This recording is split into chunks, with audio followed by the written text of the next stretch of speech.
नमस्कार। कला एवं संस्कृति विभाग और रविंद्र मंच द्वारा कला से जुड़े विभिन्न आयामों और पक्षों के संरक्षण और प्रचार प्रसार के लिए निरंतर प्रयास किए जा रहे हैं। इसी कड़ी में रविंद्र रंगमंच द्वारा एक अभिनव प्रयास किया गया है रविंद्र रंग संवाद का, जिसमें कि न केवल रंगमंच बल्कि कला क्षेत्र से जुड़े हुए विभिन्न कलाकारों, वरिष्ठ और अनुभवी कलाकारों के साथ कलाकारों के द्वारा ही संवाद किया जाता है। और ऐसे संवाद से न केवल कला जगत और संस्कृति जगत समृद्ध होता है, साथ ही नए और उभरते हुए युवा कलाकारों को वरिष्ठ कलाकारों के अनुभव का भी लाभ मिलता है। आप सभी को रंग संवाद के लिए हार्दिक शुभकामनाएं।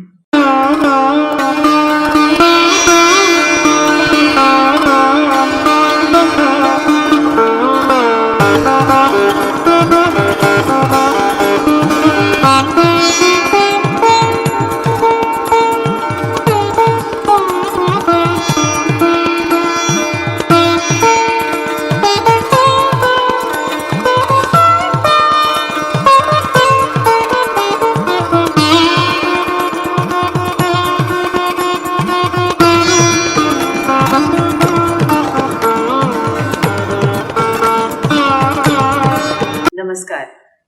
रविंद्र मंच सोसाइटी द्वारा आयोजित रविंद्र रंग संवाद में आप सभी का हार्दिक स्वागत है। रंग संवाद की आज की इस कड़ी में हम जयपुर रंगमंच की एक ऐसी शख्सियत से मुलाकात कर रहे हैं जिन्होंने देश के पूरे थिएटर दृश्य पटल पर एक बहुत बड़ा नाम जयपुर के लिए बनाया है। आज हम मिल रहे हैं आदरणीय सरताज नारायण माथुर सर से। सरताज सर के बारे में मैं जो बोलूँ वो थोड़ा है। सरताज सर, अगर मैं कहूँ कि रंगमंच में एक बेहतरीन एक्टर, एक बेहतरीन डायरेक्टर, लेखक, आयोजक, एडमिनिस्ट्रेटर और इस वक्त बहुत सारे युवा रंगकर्मियों की वो प्रेरणा है कि वो इस उम्र के पड़ाव पर आकर भी हम लोगों से और हमारी जो यंग जनरेशन है उससे भी ज़्यादा एक्टिव है। तो आइए मुलाकात करते हैं सरताज नारायण माथुर जी से। नमस्कार सर, मैं सबसे पहले तो ये जानना चाहूँगी कि सरताज नारायण माथुर बचपन में कैसे थे? बहुत ज़्यादा संपन्न परिवार से नहीं थे हम लोग, साधारण लोग थे। मेरे फादर जो थे वो कस्टम एंड एक्साइज में इंस्पेक्टर थे। हम 7 बहन भाई थे, 5 भाई थे, 2 मेरी सिस्टर्स थी और बड़े साधारण तरीके से हम रहते थे। थिएटर वेटर का घर में कोई, परिवार में कोई लेना देना ही नहीं था। म्यूज़िक का इसका शौक़ मेरी मदर को था, तो इस वजह से म्यूज़िक में हमारा ज़रूर लगाव रहता था। बाकी और किसी चीज़ से कुछ नहीं था। तो बड़ा साधारण बचपन मेरा अपना गुजरा। और मेरे फादर की जल्दी डेथ हो गई, इस वजह से फिर मुझे बड़ी छोटी उम्र में ही नौकरी करनी पड़ गई थी और मैं 18 साल की उम्र में बीमा विभाग में नौकरी कर दी। जी, फिर रंगमंच की तरफ रुझान कैसे हुआ? अब देखिए, इत्तेफाक की बात ये देखिए कि हालांकि जब मैं पढ़ता था तब मैं गवर्नमेंट हाई स्कूल में अजमेर में था, तब भी मेरे एक नाटक हुआ तो उसमें मेरे को एक मेन कैरेक्टर दे दिया गया था। लेकिन वो 48 की बात थी, वो बात ख़त्म हो गई। ये मैं 54 की बात कर रहा हूँ, जहाँ मैं सर्विस कर रहा था। तकदीर ऐसी थी कि जहाँ मैंने नौकरी ज्वाइन करी, वो जो डायरेक्टर थे मिस्टर विश्वनाथन, एस विश्वनाथन साहब थे, साउथ इंडियन थे वो। उनको थिएटर का बड़ा शौक़ था, थिएटर का शौक़, म्यूज़िक का शौक़ सबका। और हम क्योंकि उस ज़माने में माउथ ऑर्गन भी बजा रहे हैं, वायलिन भी बजा रहे हैं, ये सब कर रहे थे, तो वो हमसे ज़रा प्रभावित हुए। तो और ये डिसाइड किया गया कि सन 54 में एक ड्रामेटिक क्लब बना लिया जाए। तो हमने अपने डिपार्टमेंट में, इंश्योरेंस डिपार्टमेंट, रिक्रिएशन क्लब करके एक थिएटर का क्लब बना लिया और यहाँ पे कि हम थिएटर की एक्टिविटी करते थे। अब 54 के ज़माने में ना तो कोई ऑडिटोरियम थे, ना कुछ था, कुछ थिएटर का कोई लेना देना खास था ही नहीं। रेडियो स्टेशन भी नहीं था, कुछ नहीं था। गवर्नमेंट के जितने प्रोग्राम्स होते थे, राजस्थान डे सेलिब्रेशन हुई, कलेक्टर्स कॉन्फ्रेंस हुई, या और भी कोई प्रोग्राम इस तरह के हुए, तो वो इंश्योरेंस डिपार्टमेंट रिक्रिएशन क्लब को इनवाइट किया जाता था कि आप कर दिए कलेक्टर्स कॉन्फ्रेंस है, उसमें कोई नाटक करना है, तो नाटक लिखा जा रहा है, उसको किया जा रहा है, वो सब करते। तो वहाँ से उसमें फिर चलते चलते वहाँ से आगे चलना शुरू किया। फिर हाँ फिर तो सर मतलब हम आज़ादी का अमृत महोत्सव मना रहे हैं और आपने जिक्र किया कि 48 से आप कर रहे हैं, तो हम आपके रंगकर्म का भी अमृत महोत्सव ही मना रहे हैं। और आपने बताया कि आपके जो बॉस थे उनकी प्रेरणा से रंगमंच की शुरुआत हुई, और आपने अभी भी जिक्र किया कि उस जमाने में ऑडिटोरियम नहीं होते थे। तो सर वो क्या एक्सपीरियंस था जब ऑडिटोरियम्स नहीं थे, तो किस तरह से आप प्रेजेंटेशन करते थे? क्योंकि वो नो ऑडिटोरियम वाली स्टेज से आपकी नाटक बिल्कुल प्रोफेशनल लाइट साउंड शो की तरफ बढ़े, तो वो जर्नी आपकी कैसी रही?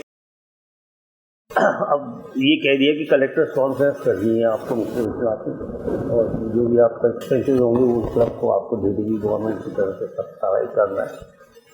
अब कहाँ किया जाए, तो गवर्नमेंट हॉस्टल में एक अंदर जाकर के क्वाड्रेंगल है जगह है, ये सेलेक्ट किया गया कि वहाँ पे करते हैं। और वहाँ पे डामर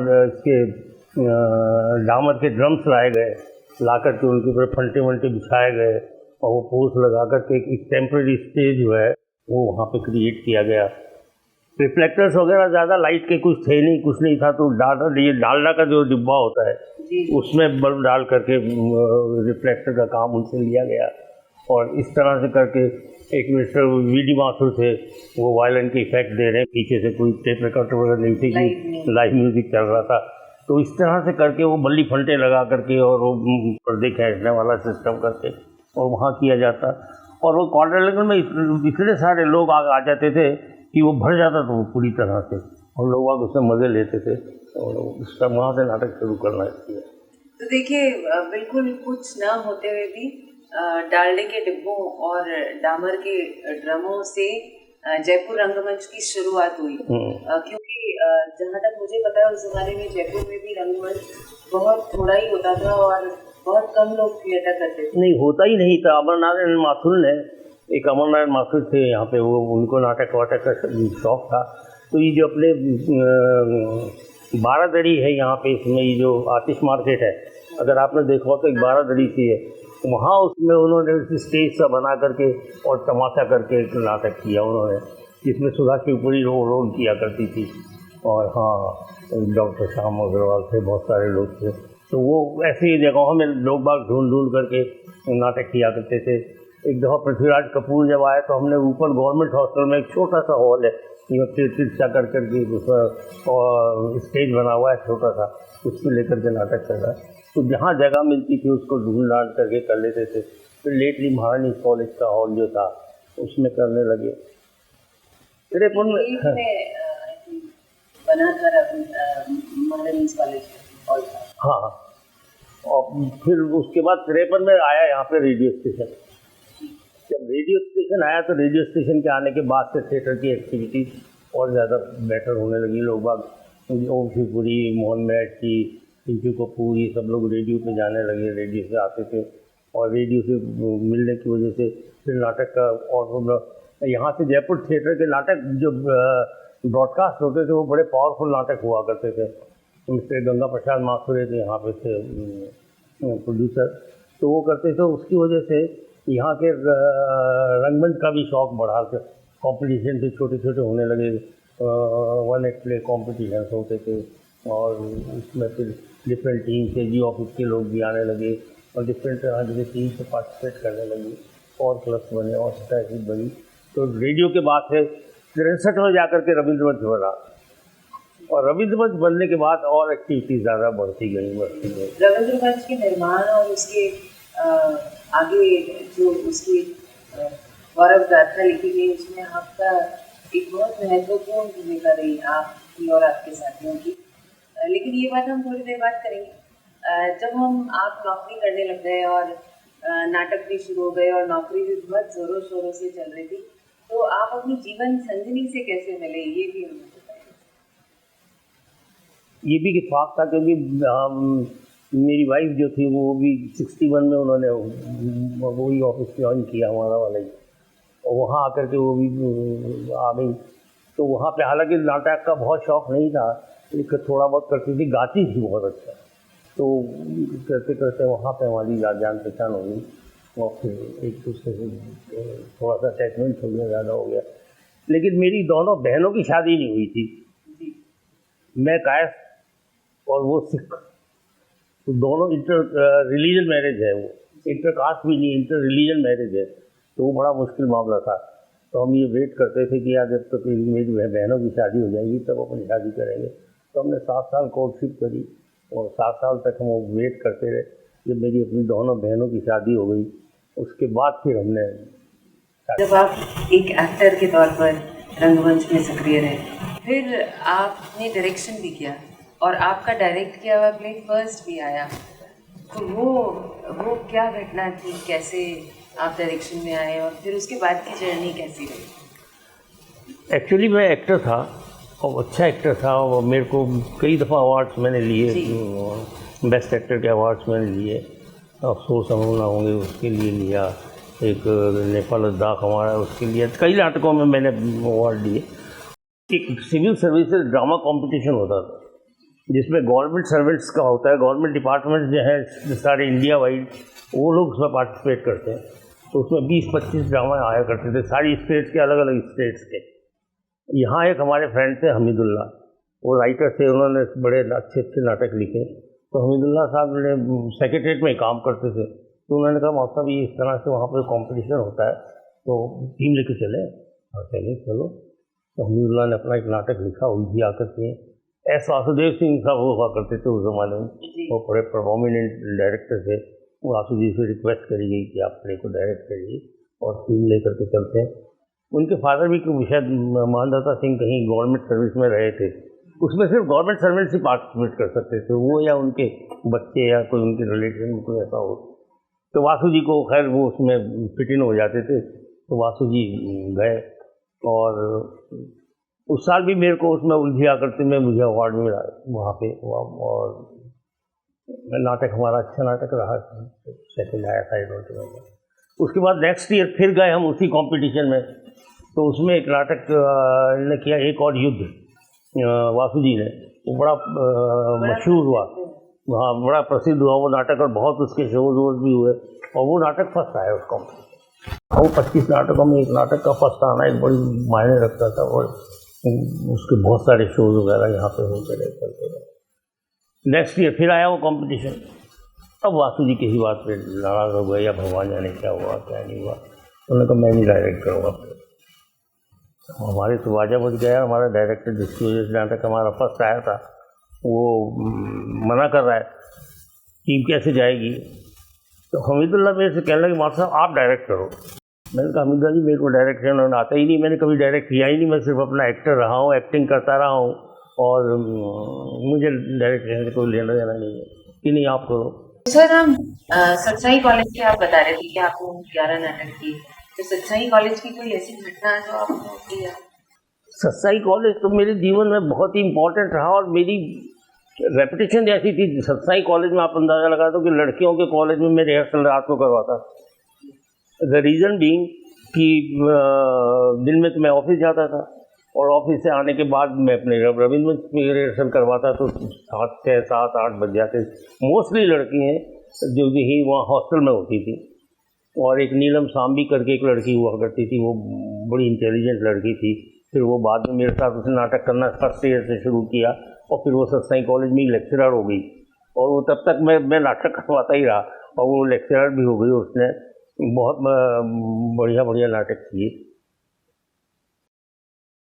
सत्साई कॉलेज मेरे लाइफ में बहुत इम्पोर्टेंट रहा, मैं जैसे बता रहा था आपको, क्योंकि मैं वहाँ पर उसको लेकर के कई दफ़ा ये प्रॉब्लम आती थी कि लड़कियों के साथ नाटक करा कौन सा जाए, कुछ लड़कियों के साथ भी लिमिटेशन तो मैंने कई सारे नाटक वहाँ पे पात्र भी लड़कियाँ और वो हाँ, तो मैंने बहुत सारे नाटक वहीं लिखे।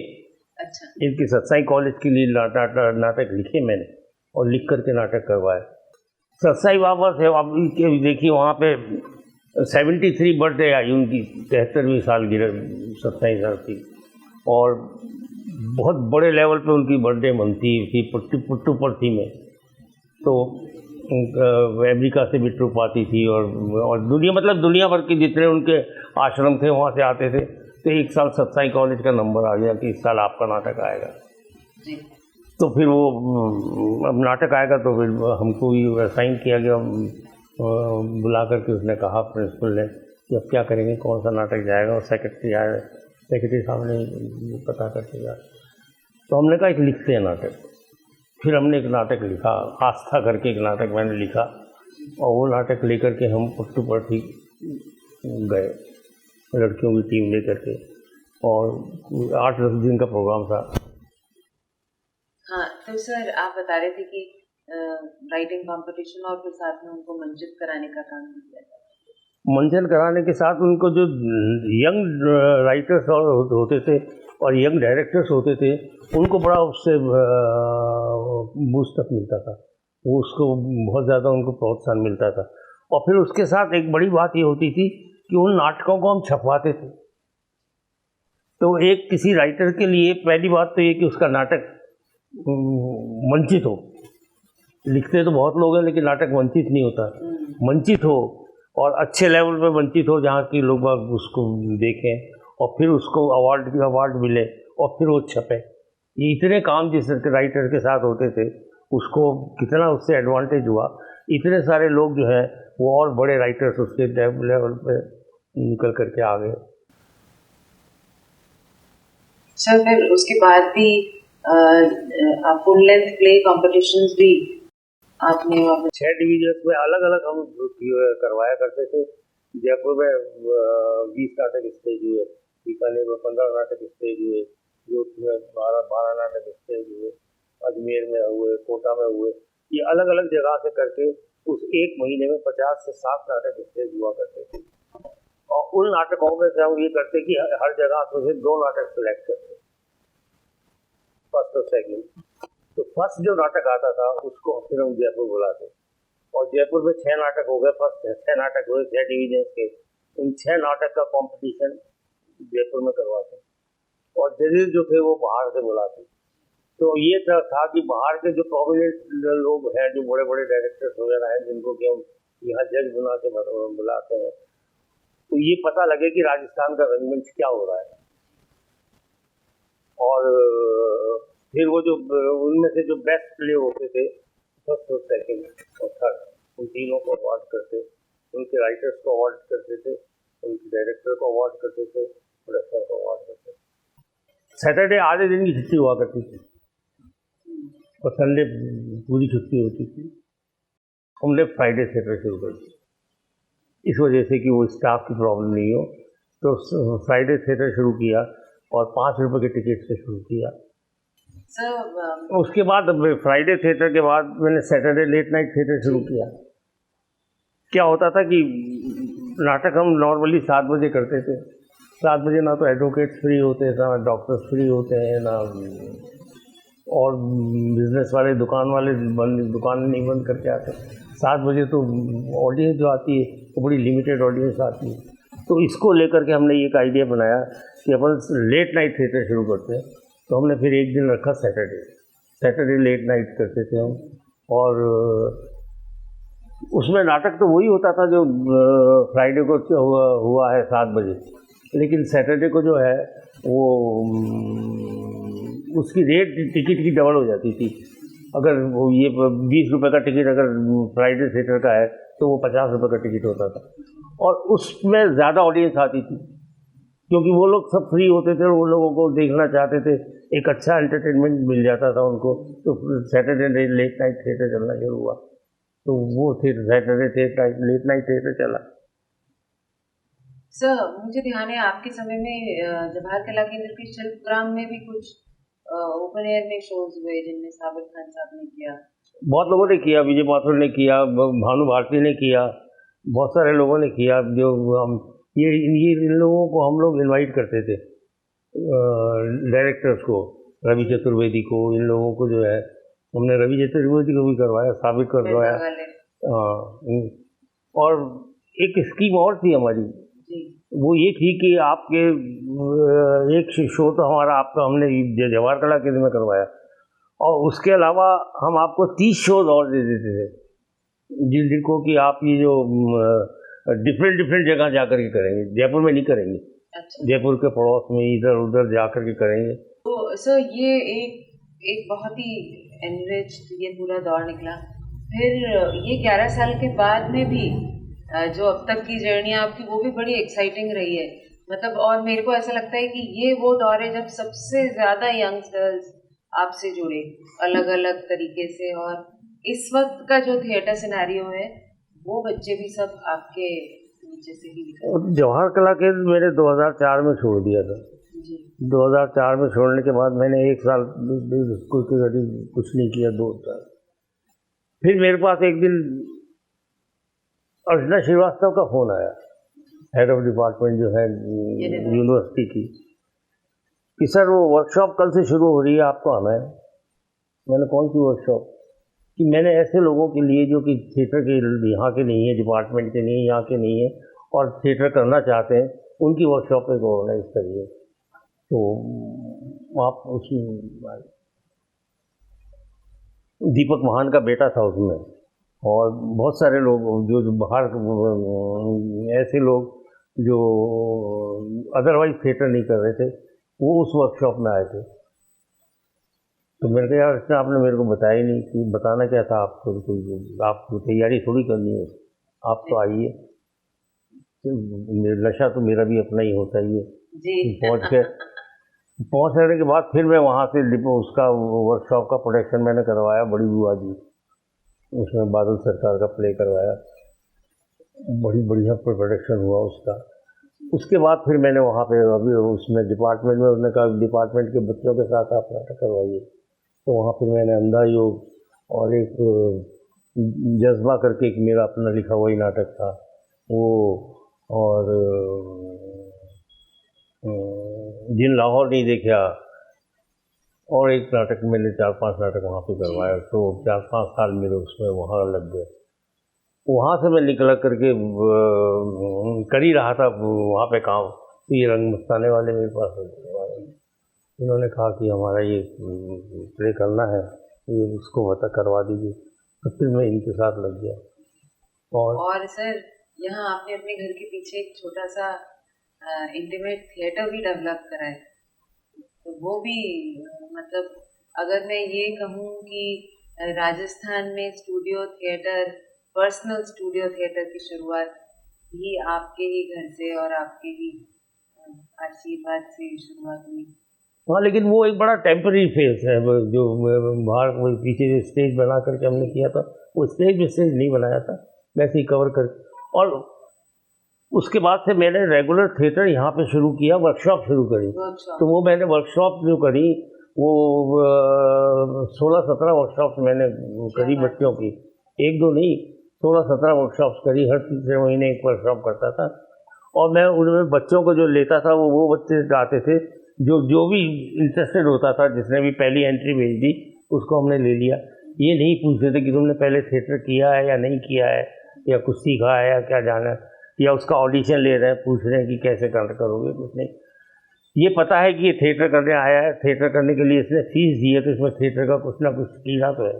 अब इसमें क्या है क्या नहीं है, ये आप अपनी दृष्टि से देखिए और इसमें से निकालिए वो, और उसको उसकी पहचान करवाइए कि आप में इतना एक्टर है। जो भी आता है वो तो बड़ा ही एक्टर बनने आता है, लेकिन उसमें कितना होता है ये उसको तब पता नहीं होता है। तब ये हम उसको वर्कशॉप में सिखाते थे। और सबसे इम्पोर्टेंट जो मेरे 2 बातें करना चाहता था, क्योंकि एक्टर के पास 2 ही चीज़ें हैं, एक तो अपना शरीर और एक अपनी आवाज़। इनको कैसे मेंटेन करना है ये उसके लिए कैरियर में सबसे ज़्यादा इम्पोर्टेंट है। तो इनको बॉडी को तो फिर भी आप थोड़ा बहुत एक्सरसाइज कर लेते हैं, जिम चले जाते हैं, ये कर लेते हैं। हालांकि थिएटर की एक्सरसाइज बिल्कुल डिफरेंट है, तो उनको थिएटर की एक्सरसाइज करवाते थे। और थिएटर की एक्सरसाइज के अलावा वॉइस कैसे निकालनी है, सब आपने अक्सर सुना होगा, मोस्टली लोगों ने सुना होगा कि वॉइस यहाँ से पेट में से आना चाहिए, पेट से बोलो, ही पेट से बोलो, पेट से कैसे बोलो, ये आता ही नहीं किसी को कि पेट से कहाँ से बोले। तो ये और वो उसकी एक्सपर्टीज़ हमको है, तो मैं जो है उनको ये सिखाता था। और उसका लिए सबसे ज़्यादा ज़रूरी होती है म्यूज़िक। तो जो भी वर्कशॉप होती है मेरी, उसमें आधे घंटे की कम से कम क्लास जो होती है वो म्यूज़िक की क्लास होती है। वो क्लास म्यूज़िक नहीं होता जो कि आप सिंगर बनेंगे, लेकिन वो म्यूज़िक होता है जिससे आपकी आवाज़ को आप डेवलप करेंगे और जिससे आप अपनी आवाज़ को डेवलप निकालेंगे। तो मैं सबसे पहले उनको उसकी आवाज़ की पहचान करवाता, बॉडी से वो करवाता हूँ, और फिर उसको थिएटर के में डायलॉग बुलवाता हूँ। और तब वो जब वो डायलॉग बोलना शुरू करता है तो उस डायलॉग के बाद उसको पता लगता है कि वो कहाँ स्टैंड कर रहा है।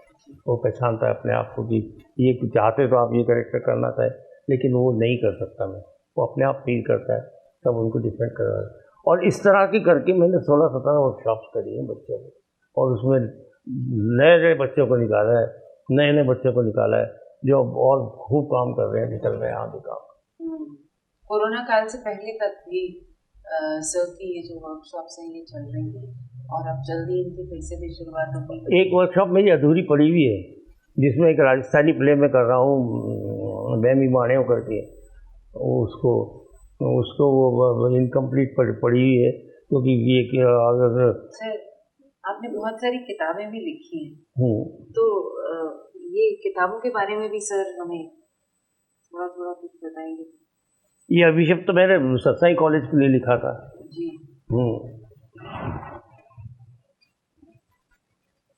ये गौरवदान जो है ये वो गोदान है। अच्छा। ये किसको, इसका राजस्थानी ट्रांसलेशन मैंने किया इसको, और राजस्थानी में लास्ट ईयर किया था, जबकि मैं इसका जिस दिन शो करना था उस दिन मेरे को हार्ट अटैक हो गया। उस दिन मेरा ऑपरेशन हो रहा था और ये बच्चे गोदान परफॉर्म कर रहे थे, गोदान। सर ये किताबें नाव डूबिया, नौका डूबिया पछे राजस्थानी है। इसका डायरेक्ट करके टैगोर का एक वो है उपन्यास, उसका है नौका डूबी, उसका नौका डूबी करके मैंने किया था उसको। ये जज्बा मैंने डिपार्टमेंट में यूनिवर्सिटी में करवाया था। अब सिसकते पाषाण ओम शिवपुरी फेस्टिवल की शुरुआत इससे हुई थी। अरे वाह, क्या बात। इसमें आप वो कुलदीप जो थे वो इसके मेन हीरो हुआ करते थे, और जब ये शुरू कर रहे थे, भानु भारती के ज़माने की बात है, भानु भारती उस ज़माने में अध्यक्ष थे, तो ओम शिवपुरी का फेस्टिवल शुरू कर रहे थे, तो पहला नाटक ये हुआ था सिसकते पाषाण। ये भी मैंने लिखा था उसका, बुनियाद नौका डूबी। सर एक और ये नौका डूबी वाली अंग्रेजी नाटक भी करा। हाँ, एक तो मैंने किया अंग्रेजी नाटक आधी रात के बाद, आफ्टर मिडनाइट। आपके पतिदेव उसमें किया करते थे एक्ट, नरूला जी। नरूला जी उसमें एक्ट किया करते थे। हाँ, नरूला थे और एक जसकरण करता था। एक अंग्रेजी और नाटक एक और किया सर, वो मैंने किया सिल्विया। हाँ, सिल्विया उसका एक अमेरिकन राइटर का प्ले था, बहुत बढ़िया। अजीब दास्तां है ये, आपापरी सोगन। ये अजीब दास्तान मीना कुमारी की लाइफ में ये मैंने किया था प्ले, बहुत पॉपुलर प्ले हुआ है, और ये बहुत ही बढ़िया प्ले। सालिया गाजी इसमें किया करती हैं, मीना कुमारी एज मीना कुमारी, और ये उनका बहुत बढ़िया प्ले था, बैमी बाणियों। ये जिसका मैं बता रहा था आपने, मतलब न केवल हिंदी नाटकों का राजस्थानी में रूपांतरण, और साथ ही उनका अंग्रेजी में भी रूपांतरण सर ने करा। और ये मिडनाइट ही आपके हाथ में आया ना, ये रहा जी, आफ्टर मिडनाइट ये ओ भला मानस। जी, भला मानस के मैंने बहुत सारे शोज किए हैं इसके। एक जिसके आप कर रही थी कि टिकट, जब मैं जयरंगम के लिए भी इसका शो कर रहा था भला मानस का, तो जितनी ऑडियंस अंदर थी उतनी बाहर खड़ी थी। और एक नाटक में किया करता था गिद्ध, विजय तेंदुलकर का एक नाटक था गिद्ध। तो वो गिद्ध इतना पॉपुलर नाटक था कि उसके जब भी वो उसका शो होता था तो वो हाउसफुल हो जाता था। अरे बड़े मज़ेदार किस्से हैं, थिएटर में ऐसा भी होता है, ये मैंने अनुभव किया है, और कितना मज़ेदार होता है ये देखिए आप। हम एक नाटक कर रहे थे एमेचर आर्टिस्ट एसोसिएशन के साथ, प्रताप सिंह चौधरी उसके सेक्रेटरी हुआ करते थे, और फूलन दे करके कोई नाटक था, मणि मधुकर का म्यूजिकल प्ले था, सारा का सारा डांस और म्यूजिक का किस्सा था। सिर्फ 2 नरेटर्स उसमें बोलते थे और फिर वो किस्सा चलता रहता था। नरेटर्स एक लड़का एक लड़की थी, एक शैली थी, एक सुमन माथुर थी, ये दो जने उसमें नरेटर्स बोल कर रहे थे और रवींद्र मंच पे हम इसको कर रहे थे। और रवींद्र मंच के पीछे साइड पे जब ये एक स्टेज बन गया था उसके ऊपर हम रवींद्र मंच पे उसको कर रहे थे। उस नाटक के 2 शोज होने लगे। तो एक शो तो उसका महारानी स्कूल में होना था, वो दिन में हुआ उसका शो फुलंदे का, और दूसरा शो जो था वो नेक्स्ट डे टिकटेड शो था ऑडियंस के लिए। तो जो स्कूल वाला शो था वो हुआ, बढ़िया शो हो गया, बहुत अच्छी तरह से अप्लॉज हो गया।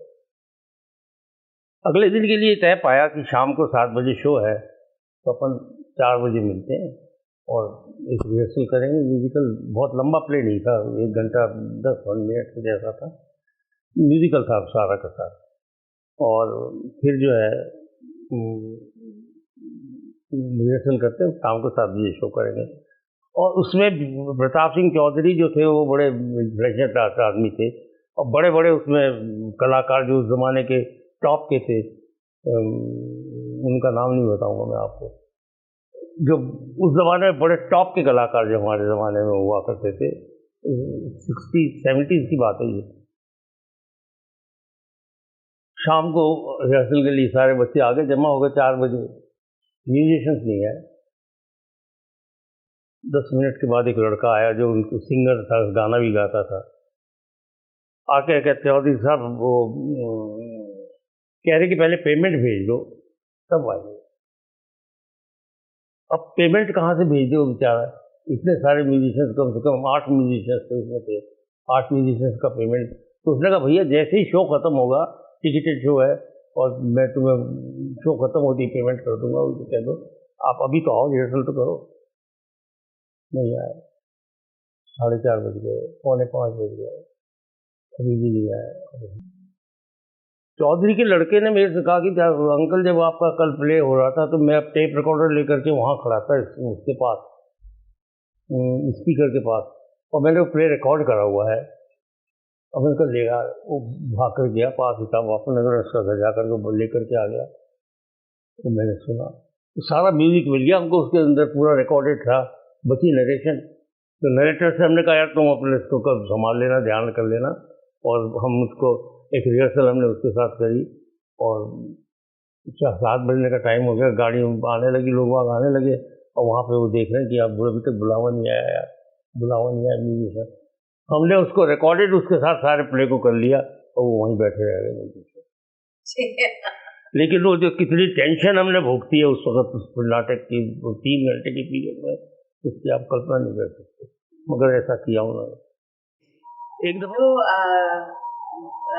सरताज सर को कई सम्मान भी मिले हैं इस बात में, जिनमें से कुछ प्रमुख राजस्थान संगीत नाटक अकादमी का अवार्ड और सवाई माधो सिंह सेकंड अवार्ड भी सबको मिला। इसके अलावा भी कई संस्थाओं ने सर को बहुत सारे अवार्ड मिले जी, पूरे घर में ट्रॉफी सजी। तो आज की इस संध्या के बारे में मैं यही कह सकती हूँ कि अच्छी संगत बैठ के संगी बदलेगी, जैसे मिलकर आम से मीठी हो गई। इस आशा के साथ कि आपका रंगकर्म यूं ही सतत चलता रहेगा और हमारे जैसे कई लोग आपके अंदर काम करके निकलते रहेंगे। आज रविंद्र मंच सोसाइटी को और सभी कर्मचारियों को धन्यवाद देते हुए मैं इस मंच से बात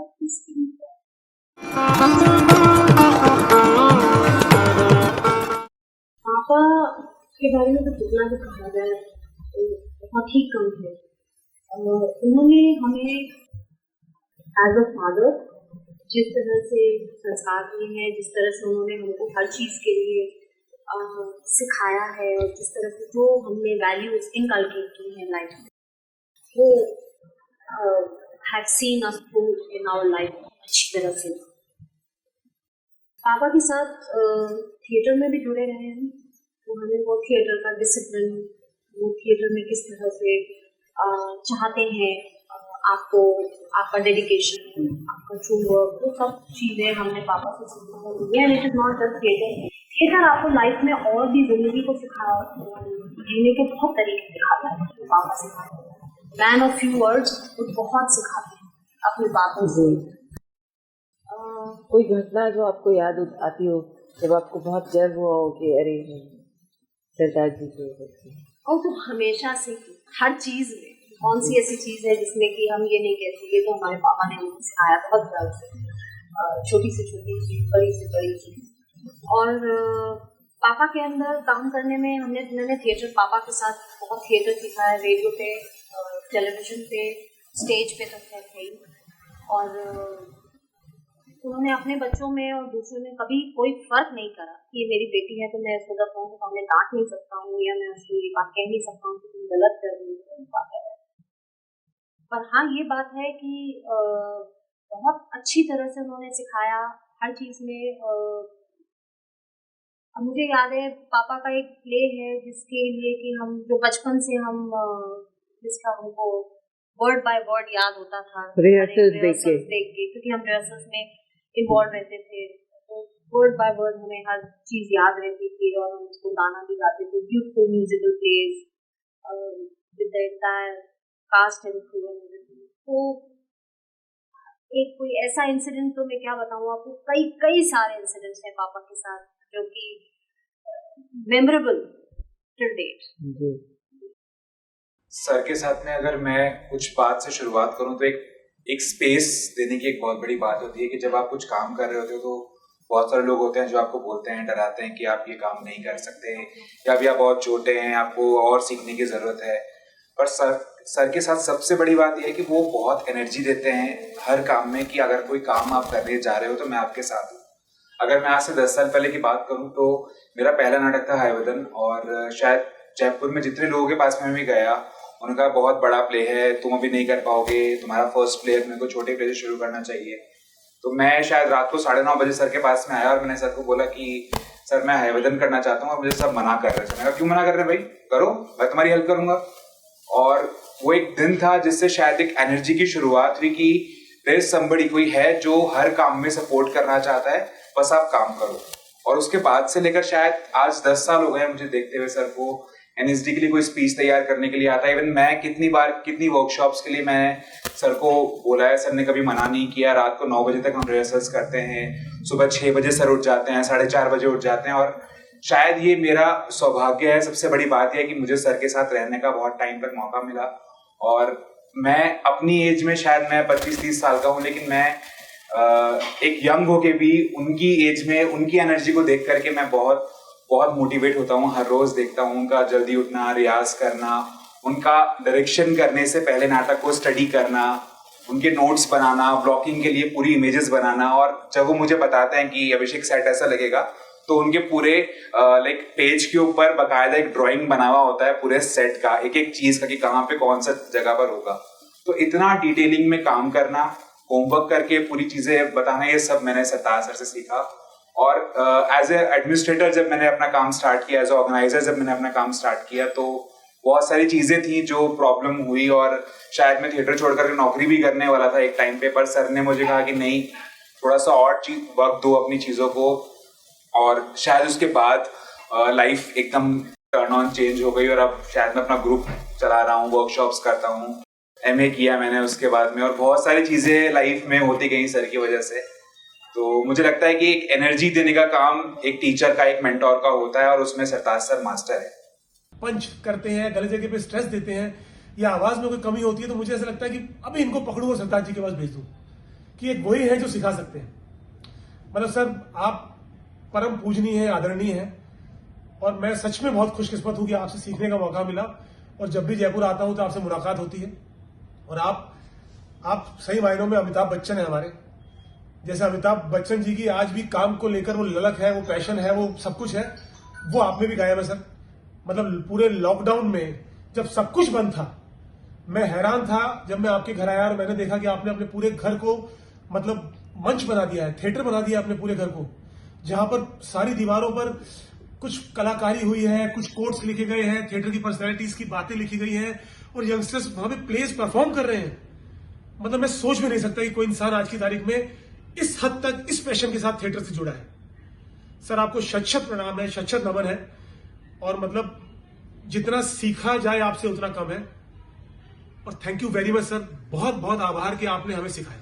thank you very much sir, love you. नमस्कार, मेरा नाम है विकास पारिक और स्टीव जॉब्स एक बात कहा करते थे कि आप अपने फ्यूचर के डॉट्स नहीं मिला सकते, लेकिन आप अगर पास्ट अपना देखें तो डॉट्स मिला सकते हैं। डॉट्स मिला सकते हैं, इसका मतलब ये हुआ कि आप जब अपने पास्ट में देखें तो आप ये महसूस कर सकते हैं कि अगर आपने तब वो नहीं किया होता तो ये नहीं हुआ होता, ये नहीं हुआ होता तो वो नहीं हुआ होता, किसी ख़ास शख्स से नहीं मिले होते तो लाइफ में जहाँ आप हैं वहाँ नहीं हो पाते, वगैरह वगैरह। तो मुझे भी लगता है कि अगर मैं एक ख़ास शख्स से नहीं मिला होता जिनका नाम है मिस्टर सरताज नारायण माथुर, तो मैं लाइफ में जहाँ हूँ, जो कर रहा हूँ प्रोफेशनली, वो शायद मैं नहीं कर रहा होता। मुझे याद आता है कि कैसे मैं गलती से जवाहर कला केंद्र पहुँच गया था और फिर सरताज जी से मुलाकात हुई, किस तरीके से मैंने अपना पहला प्ले किया, बहुत सारी चीज़ें हैं। ये भी याद आता है कि कैसे वो मेहनत करवाया करते थे छोटी छोटी बातों के लिए। अगर आपका एक डायलॉग भी है तो आपके ऊपर उतनी मेहनत होती थी आपके डिक्शन को लेकर, आप किस तरीके से बोलेंगे, किस जगह पे स्ट्रेस होगा, किस जगह पे पॉज होगा, वो आपकी जो संवाद की अदायगी है वो किस तरीके से होगी, ये सब कुछ सरताज सर से सीखा। कितनी मेहनत का काम है थिएटर, एक्टिंग, ये सर ने बताया। तो मैं जहाँ हूँ उसके लिए बहुत बहुत शुक्रिया सर। आपके पास तो और भी बहुत कुछ था सिखाने के लिए, लेकिन मैं शायद उतना अच्छा पात्र नहीं था सीखने के लिए, लेकिन जो भी सीखा उसके लिए आपको मैं धन्यवाद देता हूँ। माँ बाप ने मुझे पैदा किया, पाला पोसा, बड़ा किया, लेकिन प्रोफेशनली मैं जहाँ हूँ उसका श्रेय पूरा मैं आप ही को देता हूँ। और thank you so much sir कि आपने इतना कुछ सिखाया। ईश्वर से मेरी ये दुआ है कि आप हमेशा खुश रहें, काम करते रहें, आपको देखकर हमें भी एनर्जी मिलती है, आप स्वस्थ रहें। Thank you so much sir, once again love and respect मेरी तरफ से। नमस्ते। सरताज सर को अच्छे स्वास्थ्य और दीर्घायु की कामना के साथ प्रणाम करता हूं। और करीब 93-94 के आसपास उनसे पहली बार मुलाकात हुई थी और उसके बाद बहुत सालों तक, मेरे ख्याल से 8 से 10 साल के करीब, और आज तक भी उनसे सीखने का सिलसिला चलता आया है। उनके सानिध्य में काफ़ी काम किया है। और एक ख़ास बात उनके बारे में बताना चाहूँगा कि मैंने हिंदुस्तान के जितने भी थिएटर पर्सनालिटीज़ के साथ काम किया है उनमें और सरताज सर में जो बेसिक और एक जो बहुत बड़ा और बहुत इम्पॉर्टेंट डिफरेंस मुझे समझ में आया वो ये था कि वो कंटेंट को समझते थे कि कंटेंट क्योंकि कंटेंट जो है वो जो कथ्य है, जो नाटक के डायलॉग्स हैं, वो सिर्फ लाइंस नहीं है, है ना। उनके थ्रू एक बहुत बड़ी बात, कोई मैसेज, कोई स्टोरी प्रोग्रेस कर रही है तो वो उन्हें एक बात कहने का अंदाज आता था। बात कहना, जिसे कहते हैं ना कि इंसान बोलना तो एक स्वाभाविक प्रक्रिया सीख जाता है, लेकिन वो बात कैसे बोली जाए, किस अंदाज में बोली जाए, कहाँ नुक्ता लगाया जाए, कहाँ उस पर वज़न दिया जाए, कहाँ नहीं देना है, ये जो तरीका है, वो जो अंदाज़ है, जिसे कहते हैं कि बोलना सब जानते हैं लेकिन बोलने का अंदाज़ बहुत कम लोग जानते हैं। तो उनमें एक सरताज सर हैं जो कि बोलने का अंदाज़ भी जानते हैं और बोलना क्या है, कैसा है, वो सब भी जानते हैं। और पर्सनैलिटी उनकी बड़ी कमाल है। वो तब भी बड़े ऊर्जावान रहते थे और आज भी बड़े ऊर्जावान हैं। और मुझे बहुत खुशी है कि उन्होंने हम जैसे लोगों को सिखा करके आज कुछ किसी लायक बना दिया है कि हम थोड़ा बहुत अपना काम कर पा रहे हैं। और हम जैसे न जाने कितने सारे बच्चों को वो पिछले इतने सालों में, स्पेशली चिल्ड्रन वर्कशॉप के थ्रू, बहुत सारे बच्चों को उन्होंने बहुत कुछ सिखाया है। और वो सारे ही बच्चे, उनमें से अधिकांश बच्चे जो हैं वो काम कर रहे हैं, अच्छा काम कर रहे हैं। तो आई मिस दोज डेज़ जब सरताज सर के साथ काम करते थे, बड़ा मज़ा आता था। उनकी डांट बड़ी याद आती है, बहुत डांटा करते थे। और उन्होंने मुझ जैसे एक छोटे से एक्टर को, जो कि छोटे छोटे रोल किया करता था, उसे हीरो भी बनाया कई सारे प्लेज में। तो थैंक्स टू हिम कि उन्होंने पहली बार मेन लीड के चांस भी मुझे दिए। एंड आई विश कि वो हमेशा स्वस्थ रहें, खुश रहें और इसी तरह से अपना। नमस्कार दोस्तों, मैं आपका प्यारा वैभव माथुर। जैसा कि आप लोग जानते हैं कि मैं जयपुर से हूँ और जयपुर में मैंने काफ़ी रंगकर्म किया है, थिएटर से जुड़ा रहा हूँ काफ़ी वर्षों तक। आज मैं मुंबई में हूँ, यहाँ फिल्म इंडस्ट्री में काम कर रहा हूँ। दोस्तों, जयपुर थिएटर में मैंने बड़े बड़े अनुभवी दोस्तों के साथ में काम किया, काफ़ी बड़े बड़े गुरुओं के साथ में काम किया, लेकिन इन सब में सबसे अग्रणी नाम है श्री सरताज माथुर का। सरताज सर की बात ही अलग थी, कमाल। आज भी सुना है वो अच्छा काम कर रहे हैं। ईश्वर आप अच्छा काम करते रहें। मुझे कुछ ज़्यादा काम करने का अनुभव तो नहीं है सर के साथ में, लेकिन जो भी कुछ काम किया उसमें मैंने बहुत सीखा। मुझे याद है एक छोटा सा किस्सा कि मैं यूनिवर्सिटी में पढ़ता था। उस वक्त सर ने एक प्ले किया जज्बा, और जज्बा में मैंने एक बड़ी भूमिका निभाई थी। तो लगता था ठीक है यार, प्ले है, कर देंगे, नॉर्मल डायलॉग बोल देंगे। लेकिन सर का एक अनुशासन था, वो था एक स्पीच वर्क। वो उस पर बड़ा ध्यान देते थे। तब तक हमें इस चीज़ का ज्ञान नहीं था। मैं 6-7 साल थिएटर कर चुका था तब तक, लेकिन स्पीच में इतना वर्क पता नहीं था।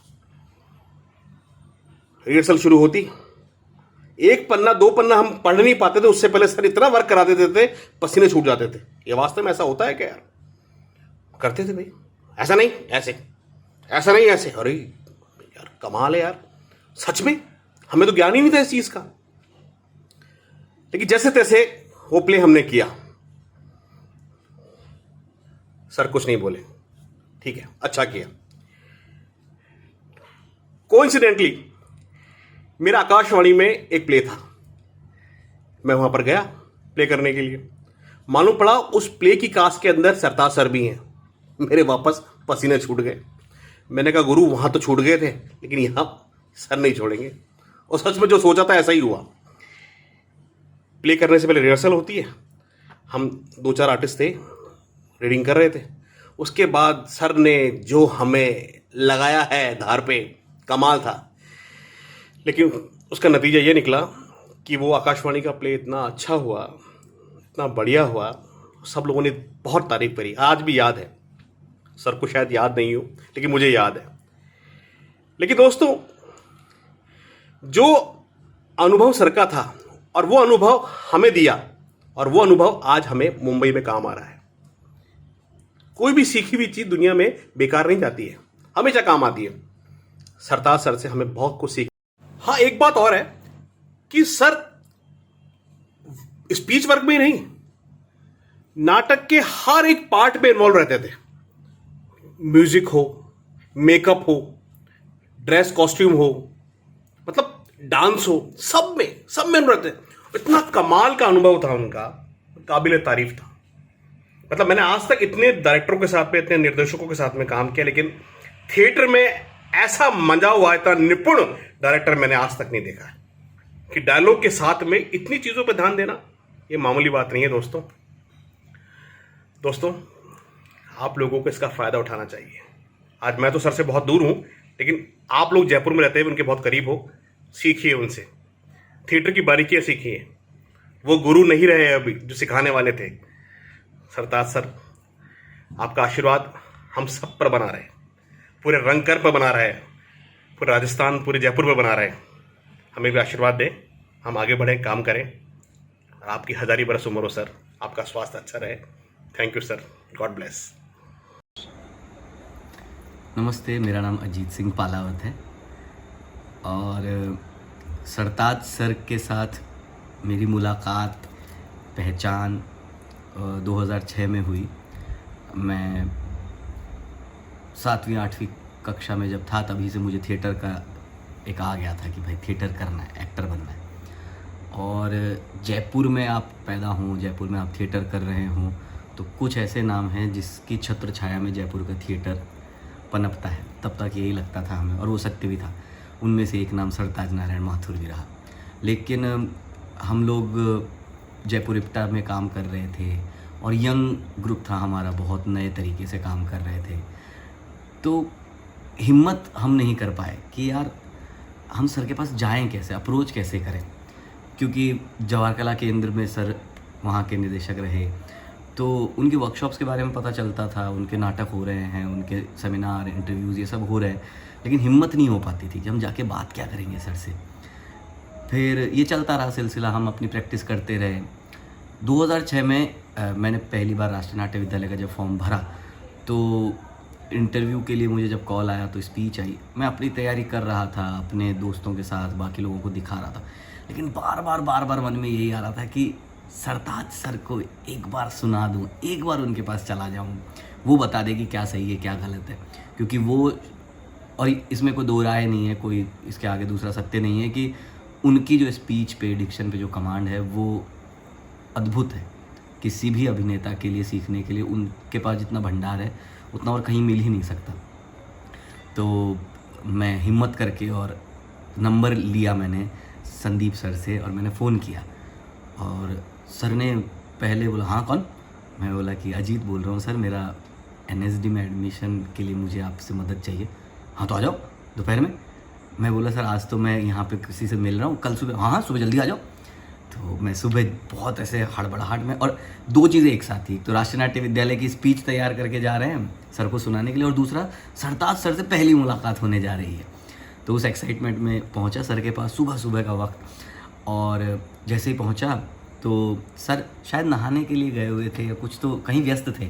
मैम ने दरवाज़ा खोला और मैम ने बिठाया, और बैठने के बाद बोला अभी आ रहे हैं सर, मैं इंतज़ार कर रहा हूँ, और मेरे सामने नाश्ते की प्लेट आ गई। मैं बोला अभी तो मैं मतलब कैसे अपने आप को कंफर्टेबल करूँ कि भाई मेरे पास सवेरे किसी अनजान जगह पे आए हो, आप किसी से मदद लेने और आप नाश्ता कर रहे हैं।